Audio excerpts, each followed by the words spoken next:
എന്റെയും നിങ്ങളുടെയും ജീവിതത്തിൽ നമ്മുടെ സ്വഭാവത്തിൽ അഹങ്കാരമുണ്ടോ എന്ന് തിരിച്ചറിയാനുള്ള ഒന്നാമത്തെ വഴി എന്തെന്നറിയോ? നെരിയാണിക്ക് താഴെ വസ്ത്രമിട്ടുകൊണ്ട് നടക്കുന്ന മുസ്ലിമേ,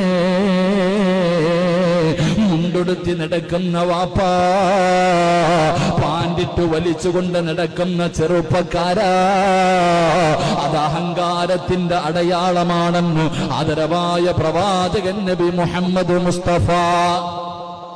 ആദരവായ പ്രവാചകൻ നബി മുഹമ്മദ് മുസ്തഫ സല്ലല്ലാഹു അലൈഹി വസല്ലം. അല്ലാഹുവരെ വല്ലാത്ത ശിക്ഷയാണ്. അല്ലാഹു അവനെ നിസാരനാക്കുകയാണ്. അവൻ അല്ലാഹു നരകത്തില് അല്ലാഹുവിന്റെ അദാബുകൾ കൊണ്ട് നിറച്ച നരകമുണ്ടല്ലോ, ആ നരകത്തിൽ അല്ലാഹു അവനൊരു സ്ഥലം ഒരുക്കി വെച്ചിട്ടുണ്ട്. അതാ ഖുലൂസ് എന്ന് പറയുന്ന നരകമുണ്ടല്ലോ, അത് അഹങ്കാരികൾക്ക് വേണ്ടിയുള്ളതാണ്. പടച്ചവനെ ഇവനെ അല്ലാഹു നരകത്തിലേക്ക് വലിച്ചെറിയുമ്പോൾ ഇവന്റെ തലയുടെ മുകളിലൂടെ നരകത്തിന്റെ തീവം ഇവനെ വിഴുങ്ങുക. അല്ലാഹുവിന്റെ റസൂൽ പറയുകയാ, നരകവാസികളുടെ ശരീരത്തിൽ നിന്ന്